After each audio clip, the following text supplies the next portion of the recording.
Now, I want to welcome to the programme and get the thoughts of Eylon Levy, former spokesperson for the Netanyahu government. Welcome to you. Hello there. Good afternoon. Afternoon to you. I wonder if you share the analysis of our correspondent there that we may be quite close to Benjamin Netanyahu and his government changing course when it comes to pressing the conflict in Gaza. Maybe expecting or in fear of Donald Trump just deciding to change his position and turn against the Netanyahu line. Do you agree with that? Is that possible in your view? That would certainly be a black swan event if the Trump administration decides to flip and force Israel to end the war in a way that leaves Hamas in power. But short of that, I don't see Israel ending this war in a way that leaves Hamas in power or hostages in Gaza. Because Israel understands that if Hamas is not defeated militarily on the battlefield this time, there will be a next Gaza war. And Israel wants this to be the last Gaza war. That's why this government is saying that we're going all out in order to remove Hamas from power, because the alternative is that Hamas will hijack reconstruction supplies like it did before, rebuild its tunnels, rebuild its missiles, and eventually, when it thinks the time is right, it will launch another barbaric invasion of Israel like it did on October 7th. And Israelis are saying this ends now. This has to be the last Gaza war. Right, so that is a distillation of the Israeli government position. And when you see the leader of Israel attack or counter-attack the British leader, the French leader, the Canadian leader for their threats, saying they're rewarding a genocidal attack, what do you say to that? Do you consider that worrying about the number of deaths and the looming problem of starvation in Gaza, do you accept that is a legitimate concern? Of course, people are right to be concerned about the effect of war on civilians, but the answer should be to demand that Hamas surrender, lay down its arms, and release the hostages, not to pressure Israel to end the war with Hamas still standing. Hamas has praised Britain for its recent statements, and I hope that praise from a terrorist regime forces the Starmer government to have a little bit of food for thought about what they've done to earn the praise of a barbaric terrorist organization. The reason Hamas is praising Britain is because it thinks Britain is throwing it a lifeline. Because although Foreign Secretary Lamy told Parliament that Hamas must step down from power, Hamas isn't going to listen to Mr. Lamy, no matter how many times he says that in Parliament. The only thing that is going to force Hamas to be removed from power is the military option. And they understand that a ceasefire, an end of the war that doesn't include Hamas's surrender or exile, means that Hamas remains in power. And I think Britain decided a long time ago that it's happy for this war to end with Hamas in power. And I think it's shameful that it is using its diplomatic leverage essentially to shield Hamas from the consequences of the war it started. I'm sure that's not the intent, but that's the effect. And that's why Hamas is saying, bravo, Britain. Well, let me then put it to you that this has got far beyond the question of how best to engage and deal with Hamas after the horrors of early October. The UN humanitarian chief, you'll know, Tom Fletcher, he has called the release of a few aid lorries into Gaza a drop in the ocean. He says also that 14,000 babies could die in Gaza in the next 48 hours if aid does not reach them. That is a horrendous possibility, surely. It is. It's also completely far-fetched considering that Israel admitted several trucks full of baby formula into the Gaza Strip yesterday and is constantly monitoring the food supplies. But forgive me, though, several trucks of supplies to answer the dire humanitarian needs of hundreds of thousands of people. That's where the idea of a drop in the ocean comes from, and it surely makes sense. Well, you're right to address that problem, and I'll explain the solution that Israel has. The problem until now is that Hamas has been hijacking aid supplies in order to finance its war machine. Hamas, as the government of Gaza, seizes supplies and uses that in order to pay its fighters. International aid, British taxpayer money, unwittingly, has been prolonging this war by financing Hamas's war. The aid agencies and the relief agencies, the NGOs, utterly dispute what you've just said. They do not accept that food is getting into Gaza and being hijacked and stolen by Hamas. They say that the forces of Israel are preventing what is needed getting to those who need it. And they say that with pretty much a single voice. Are you saying that they are lying? I'm saying that they have been turning a blind eye for many years to how Hamas has hijacked aid. How do you think Hamas? Well, then you do suggest these agencies are lying. Well, I'm trying to answer whether they're lying or simply foolish. I don't know, but I'm trying to answer the question.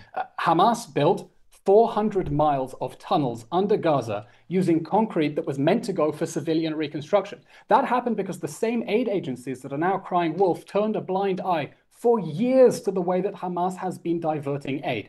This has been financing Hamas's war machine. Don't take my word for it. The Wall Street Journal reported just a few weeks ago that Hamas can't pay its fighters because its cash is depleted because the supplies have been cut off. What Israel is trying to do now, and this is important, is to put in place a mechanism that gets aid to people who need it while making sure Hamas cannot steal it. It is a mechanism that attempts for the first time to balance the humanitarian needs of people in Gaza with Israel's security needs, namely that the terrorist army we are fighting cannot steal food donated by the British taxpayer in order to finance its war machine.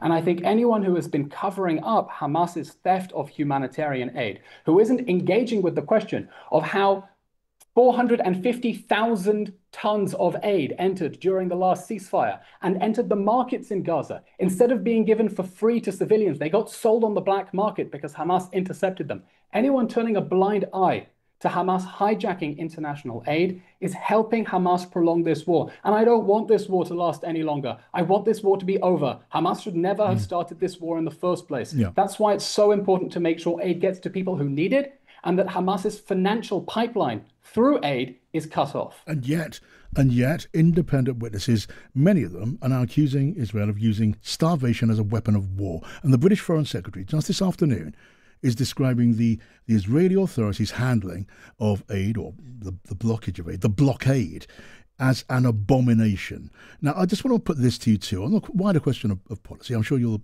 be aware of this comment. Bezalel Smotrich, who's the finance minister of the Israeli government, he gave his understanding of Israeli policy. The population will reach the south of the Strip and from there, with God's help, move to third countries under President Trump's plan. This is a change in the course of history, nothing less. Driving then Eylon Palestinians to the south of their country on the way to leaving their homeland and going to other countries. That is described as ethnic cleansing. What do you say to it? Well, first of all, I'd like to address the previous allegation you made because it is very severe. Please. The allegation of starvation is baseless. In the course of the war, 1.7 million tons of aid have entered the Gaza Strip.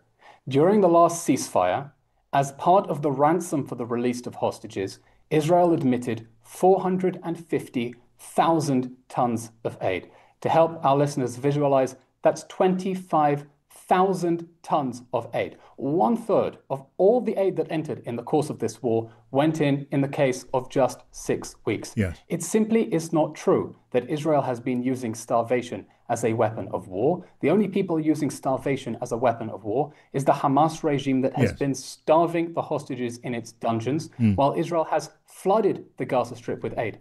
And the allegations that it is trying to starve Gazans are the same allegations made by those who are trying to put political pressure on Israel to end the war with Hamas still standing. And I point to these numbers. It's not interesting to talk about numbers, but I point to them to help people understand how their emotions are being manipulated by actors who have an interest in ending this war with Hamas still in power. Okay, numbers are significant. I put some numbers to you. You've given me an answer, and people will make up their own minds in as far as they're able with the accounts that they've been hearing. What about the charge of ethnic cleansing? Briefly, if we could.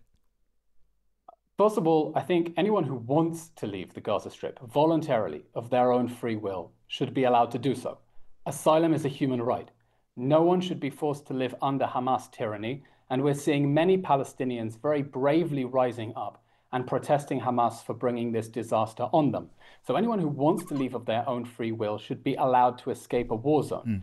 As for those who don't want to believe, personally, I believe we should work for peaceful reconstruction.